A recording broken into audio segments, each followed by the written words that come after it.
Hi everyone and welcome to Learn Chinese Now.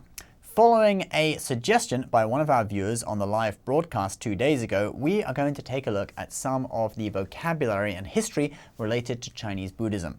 But first, you need to understand a little bit about religion in China. So there are three main religions in China. In Chinese, we call them Sanjiao, the three religions. Actually, one of these religions, Confucianism, you wouldn't really count as a religion from a Western point of view. It's more of a set of moral teachings. So you could also translate Sanjiao as the three teachings. Just note here that jiao is pronounced in the fourth tone. This is the pronunciation from the word as a noun. When it's used as a verb, 我教你, I teach you, for example, it is in the first tone. So the three religions or three teachings are 佛教, Buddhism, or literally Buddha teaching, 道教, Taoism, or Tao teaching. Tao, by the way, is sometimes spelled in English with a T, sometimes with a D, but no matter how it's written, you always pronounce it with a D. Rujiao, Confucianism, which are the teachings of the moral philosopher Confucius, or Kongzi. So today we are looking at Buddhism. The Buddhist teachings originated from the Buddha Shakyamuni in India 2,500 years ago. The Chinese just translate the Buddha's name phonetically, Shakyamuni.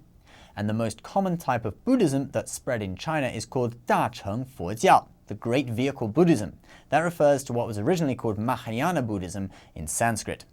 Now let's look at some of the smaller sects, the most famous of which is definitely Chan. This is what is more commonly known in the West by its Japanese name, Zen. This type of Buddhism was spread to China by Dharma or Bodhidharma, an Indian monk who was a 28th generation disciple of Buddha Shakyamuni. There is a story about him coming to China. When Dharma got to China, he stopped to listen to a lecture on Buddhism by a monk named Shengguang. Dharma would sometimes nod his head in agreement and sometimes shake his head. Shengguang got annoyed and threw his Buddhist beads at Dharma, knocking out a couple of his teeth. Dharma just smiled and walked away.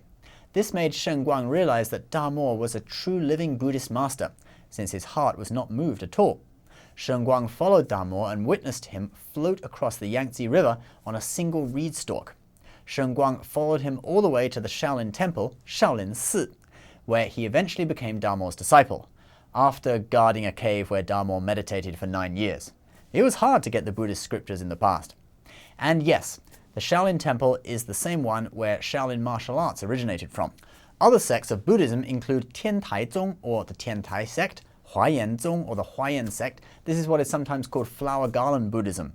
And in Tibet, of course, you have Tibetan Tantrism, or Lama Jiao. The word Lama is, of course, what we call the accomplished Tibetan Buddhist monks in English. For example, the Dalai Lama, guess what he's called in Chinese? Dalai Lama. They just phonetically translate it. And in Chinese, the whole religion is called Lama Jiao.